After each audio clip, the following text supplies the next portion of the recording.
Bismillahirrahmanirrahim. Assalamualaikum warahmatullahi wabarakatuh. Halo sahabat Motivi. Semoga kalian dalam keadaan sehat dan bersemangat selalu. Kali ini berjumpa kembali dalam acara Sinau bareng Motivi.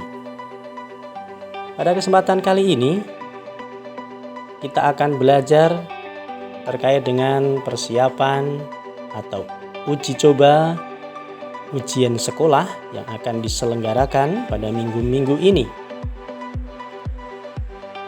Perlu sahabat Motivi ketahui bahwa mulai tahun 2021 memang ujian nasional sudah ditiadakan atau dihapus berdasarkan surat edaran Mendikbud nomor 1 tahun 2021. Ujian nasional yang digunakan untuk kelulusan dan juga untuk seleksi masuk jenjang yang lebih tinggi saat ini sudah dihapus.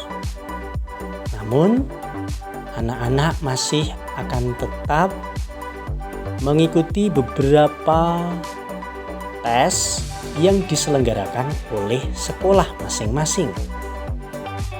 Sekolah akan menentukan kelulusan anak-anak dari nilai rapot, dari sikap atau perilaku, dan juga dari ujian yang diselenggarakan oleh sekolah.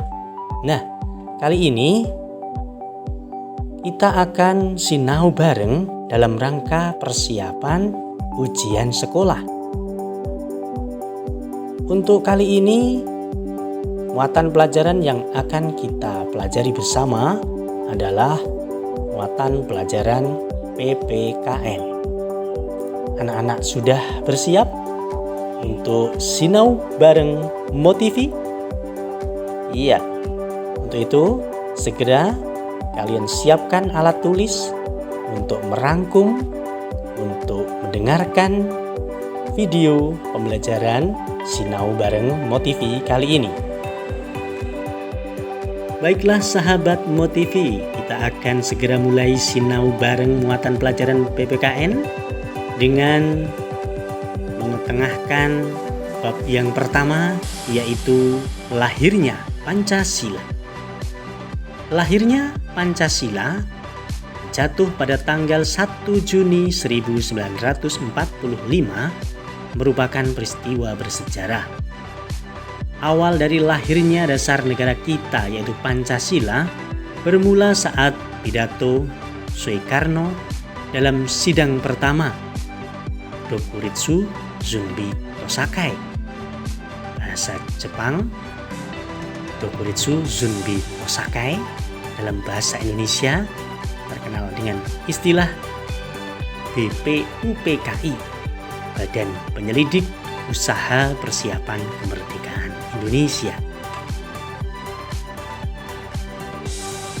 Ada 3 tokoh yang mengusulkan dasar negara. Ketiga tokoh tersebut adalah Muhammad Yamin pada tanggal 29 Mei 1945. Kemudian ada Supomo tanggal 31 Mei 1945. Dan ada Soekarno tanggal 1 Juni 1945. Pancasila selanjutnya dirumuskan ulang oleh panitia yang berjumlah 9 orang dan terkenal dengan nama Panitia 9. Panitia 9 diketuai oleh Insinyur Soekarno dan beranggotakan Wahid Hasyim, Muhammad Yamin, A'am Maramis, Muhammad Hatta, Ahmad Subarjo, Abdul Kahar Zakir, Abi Kusno, Cokro Suyoso, dan Agus Salim. 5 azas yang disampaikan oleh Muhammad Yamin. 1. Peri kebangsaan. 2. Peri kemanusiaan. 3. Peri ketuhanan. 4. Peri kerakyatan. 5. Kesejahteraan rakyat.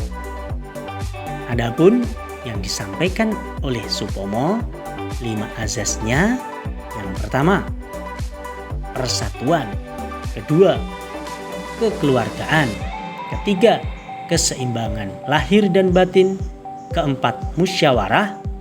Dan kelima, keadilan rakyat. Sedangkan yang disampaikan oleh Soekarno: 1. Kebangsaan Indonesia. 2. Internasionalisme atau peri kemanusiaan. 3. Mufakat atau demokrasi. 4. Kesejahteraan sosial. Dan 5. Ketuhanan yang Maha Esa. Usulan para tokoh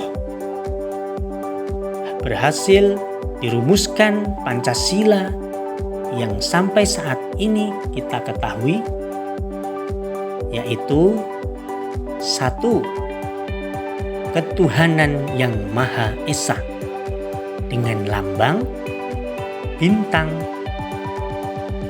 Yang kedua, kemanusiaan yang adil dan beradab dengan lambang rantai. 3. Persatuan Indonesia dengan lambang pohon beringin. Keempat, kerakyatan yang dipimpin oleh hikmat kebijaksanaan dalam permusyawaratan perwakilan dengan lambang kepala banteng. 5. Keadilan sosial bagi seluruh rakyat Indonesia dengan lambang padi dan kapas. Penerapan nilai Pancasila. Contoh penerapan nilai-nilai Pancasila di sekolah antara lain: 1. Berdoa sebelum belajar di kelas. 2. Menaati tata tertib di sekolah dan mendengarkan nasihat guru. 3. Kerukunan dalam berteman dengan siapa saja. 4. Aktif dalam kegiatan sekolah dan mengerjakan tugas dengan baik. 5. Tidak membeda-bedakan teman. Adapun contoh penerapan nilai Pancasila di rumah: 1. Beribadah dengan tekun bersama orang tua ataupun bersama saudara. 2. Saling menghormati dan menghargai antar anggota keluarga. 3. Rukun dan adil dengan adik serta kakak. 4. Mendengarkan nasihat orang tua dan melaksanakan aturan di rumah. 5. Bekerja sama melakukan pekerjaan rumah. Itu tadi contoh penerapan nilai-nilai Pancasila. Bab 1 selesai, kita akan menuju pembahasan di bab kedua. Menuju ke bab 2 tentang Bhinneka Tunggal Ika. Sahabat Motivi, Bhinneka Tunggal Ika adalah moto atau semboyan bangsa Indonesia yang tertulis pada lambang negara Indonesia Garuda Pancasila. Frase ini berasal dari bahasa Jawa kuno yang berarti berbeda-beda tetapi tetap satu. Diterjemahkan per kata bhinneka berarti beraneka ragam. Kata neka dalam bahasa Sanskerta artinya macam dan menjadi pembentuk kata aneka dalam bahasa Indonesia. Kata tunggal artinya satu dan kata ika berarti itu. Sehingga secara harfiah Bhinneka Tunggal Ika diterjemahkan beraneka satu itu. Maksudnya yang bermakna meskipun beraneka ragam, tetapi dalam hakikatnya bangsa Indonesia tetap adalah satu kesatuan. Semboyan Bhinneka Tunggal Ika ini digunakan untuk menggambarkan persatuan dan kesatuan bangsa Negara Kesatuan Republik Indonesia yang terdiri dari beraneka ragam budaya, bahasa daerah, ras, suku bangsa, agama, dan kepercayaan.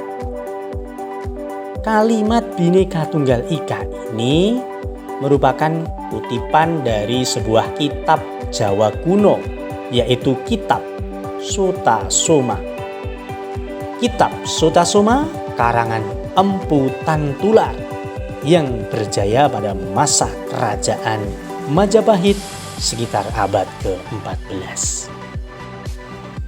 Bab ketiga yang akan dibahas dalam Sinau Bareng Motivi muatan pelajaran PPKN adalah hak dan kewajiban warga negara Indonesia atau WNI.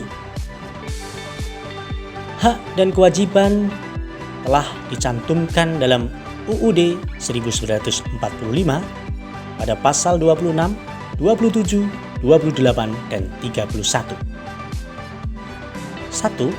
Pada pasal 26 ayat 1 ada hak warga negara Indonesia, bahwasanya yang berhak menjadi warga negara Indonesia adalah orang Indonesia asli dan orang dari bangsa lain yang disahkan berdasarkan undang-undang. 2. Menurut pasal 27 ayat 1, warga negara Indonesia mempunyai kewajiban. Kewajibannya antara lain menjunjung hukum dan pemerintahan. Adapun haknya tercantum pada ayat yang kedua, bahwa tiap-tiap warga negara berhak atas pekerjaan dan penghidupan yang layak bagi kemanusiaan. Ketiga, menurut pasal 28, warga negara Indonesia berhak atas kemerdekaan berserikat dan berkumpul, mengeluarkan pikiran dengan lisan dan sebagainya. Keempat, berdasarkan pasal 30 ayat 1, hak dan kewajiban warga negara adalah untuk ikut serta dalam pembelaan negara. Itu tadi hak dan kewajiban warga negara Indonesia menurut UUD 1945. Sahabat Motivi, kita menuju ke pembahasan upacara adat di Indonesia. Kita sudah ketahui bahwa Indonesia terdiri dari beragam adat istiadat, bahasa daerah, suku ras, dan lain sebagainya. Karena Indonesia masih dalam kerangka Bhinneka Tunggal Ika, tentu bangsa Indonesia punya berbagai upacara adat. Upacara-upacara adat yang akan saya sebutkan di antaranya upacara adat Aruh Baharain oleh suku Dayak, upacara adat Batombe Sumatera Barat, upacara adat Etu Flores, upacara adat Katiana Poso, upacara adat Katoba Sulawesi Tenggara, upacara adat Maceratasi Bugis, upacara adat Malasuang Manung suku Mandar, upacara adat Manulangi Natua Tua ini Batak, upacara adat Mapenterasi Bugis, upacara adat Nadran Jawa, upacara adat Ritual Tiwah Kalimantan Tengah, upacara adat tradisi potong jari Papua, upacara adat Gigi Runcing Kalimantan, upacara adat Keboan Banyuwangi, upacara adat tradisi Adu Betis Sulawesi Selatan, upacara adat tradisi pemakaman suku Minahasa, dan upacara adat Tabui Sumatera Barat. Sahabat Motivi, kita beralih ke Dewan Perwakilan Rakyat, ya DPR. Kita akan membahas tentang fungsi dari DPR. Bahwasanya fungsi DPR itu ada fungsi legislasi, yaitu fungsi kekuasaan dalam membentuk undang-undang bersama presiden. Apa saja fungsi legislasi yang dimiliki oleh DPR? Yang pertama, menyusun program legislasi nasional, Prolegnas. 2. Menyusun dan membahas rancangan undang-undang RUU. 3. Menerima RUU yang diajukan oleh DPD terkait otonomi daerah, hubungan pusat dan daerah, pembentukan, pemekaran dan penggabungan daerah, pengelolaan sumber daya alam dan sumber daya ekonomi lainnya, serta perimbangan keuangan pusat dan daerah. Yang keempat, membahas RUU, rancangan undang-undang yang diusulkan oleh Presiden atau DPD, Dewan Perwakilan Daerah. Kelima, menetapkan undang-undang bersama dengan Presiden. Dan yang keenam, menyetujui atau tidak menyetujui peraturan pemerintah pengganti undang-undang yang diajukan Presiden untuk ditetapkan atau tidak ditetapkan menjadi undang-undang. Itu tadi fungsi dari DPR secara fungsi legislasi. Fungsi DPR berikutnya adalah fungsi anggaran. Fungsi anggaran bagi DPR bisa memberikan persetujuan atas RUU tentang APBN yang diajukan Presiden. 2. Memperhatikan pertimbangan DPD atas RUU tentang APBN dan RUU terkait pajak, pendidikan, dan agama.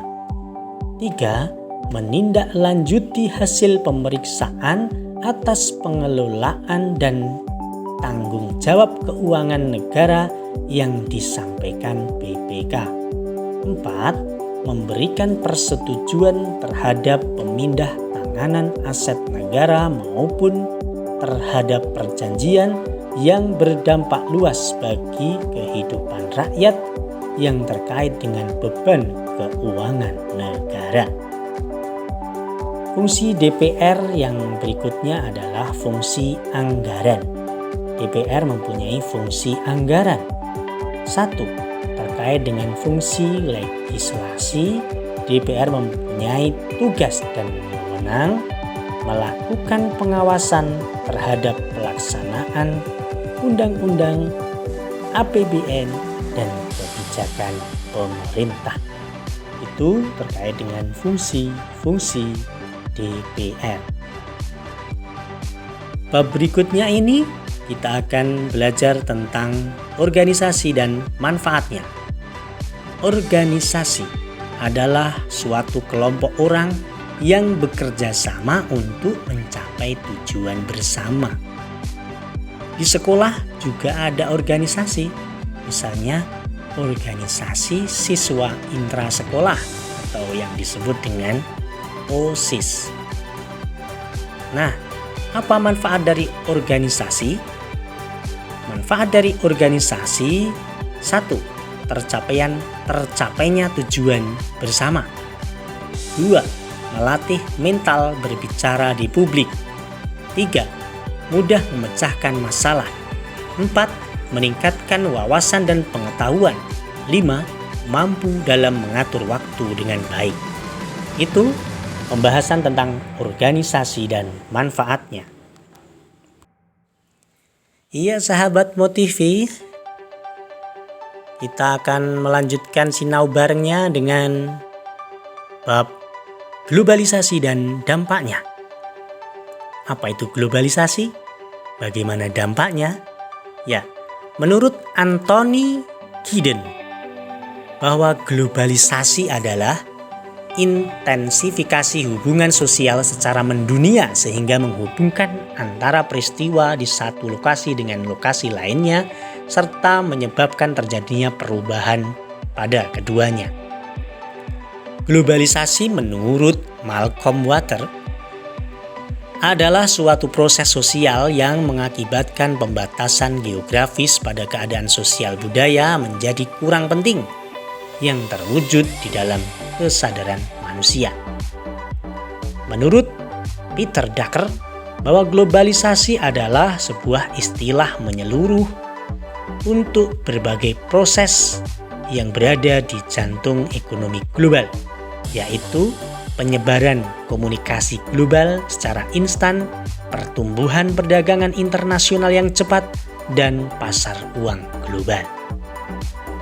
Sedangkan menurut Mubyarto bahwa globalisasi adalah proses penyatuan pasar dan obat ekonomi. Nah, bagaimana dampak globalisasi? Globalisasi peristiwa yang mendunia ini mempunyai dampak positif dan dampak negatif. Dampak positifnya mudah untuk mendapatkan informasi, mudah juga untuk mendapatkan keuntungan. Dengan globalisasi dapat tukar-menukar budaya dengan cepat. Selanjutnya dengan globalisasi dapat memperoleh pendapatan. Dampak negatif dari globalisasi yaitu banyaknya orang dalam membawa barang atau jasa secara tidak resmi atau ilegal. Berikutnya dampak negatifnya lingkungan bisa menjadi hancur. Berikutnya dengan bertambahnya perusahaan atau industri dari luar negeri secara mendunia akan juga bertambah pencemaran atau polusi yang disebabkan oleh penyalahgunaan sumber daya alam. Itulah pembahasan tentang globalisasi dan dampak-dampaknya. Sahabat Motivi, pembahasan terakhir dalam Sinau Bareng Motivi muatan pelajaran PPKN adalah ASEAN. ASEAN, Association of South Asian Nation atau Perhimpunan Bangsa-Bangsa Asia Tenggara, merupakan kerjasama regional, yaitu kerjasama yang dilakukan di suatu kawasan tertentu. Dan ASEAN ini berada di kawasan Asia Tenggara. ASEAN didirikan pada tanggal 8 Agustus 1967 di Bangkok, Thailand. Negara yang mendirikan ASEAN ada 5.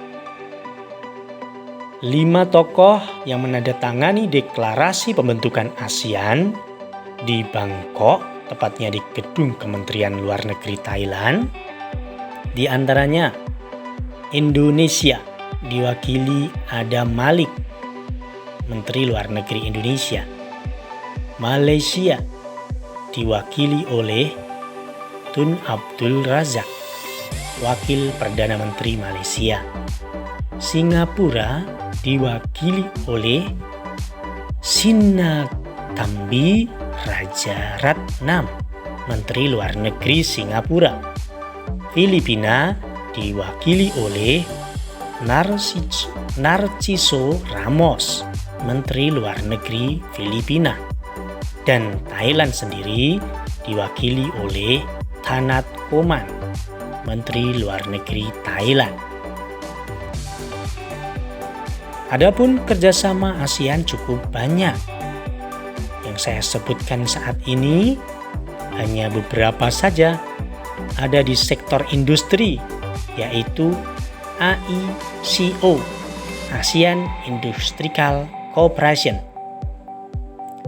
Kemudian ada kawasan perdagangan bebas di Asia Tenggara, yang disebut AFTA, ASEAN Free Trade Area, kawasan perdagangan bebas. Selanjutnya ada tukar menukar pelajar, dan juga pada tahun 2015 ada OSN tingkat Asia Tenggara yang diselenggarakan oleh Pertamina. Ada juga kerjasama dengan membentuk ASEAN Political Security Community atau APSC, dan masih ada banyak lagi kerjasama ASEAN. Dengan kerjasama ASEAN akan menguntungkan negara-negara di Asia Tenggara. Ya sahabat Motivi, berakhir sudah kegiatan Sinau bareng Motivi, muatan pelajaran PPKN yang kita bahas pada kesempatan kali ini. Ikuti pembahasan Sinau bareng dengan muatan-muatan pelajaran lainnya. Tentunya masih bersama Motivi, jendela informasi dan edukasi. Ya sahabat Motivi, tetap jaga kesehatan ya, patuhi protokol kesehatan yang ada supaya kita tetap sehat dan dalam lindungan dari Tuhan Yang Maha Esa. Semoga latihan ujian nanti dapat kalian ikuti dengan sebaik-baiknya, dengan lancar dan menuai hasil yang memuaskan. Tentunya jangan lupa tetap belajar. Sinau bareng Motivi. Salam Motivi. Assalamualaikum warahmatullahi wabarakatuh.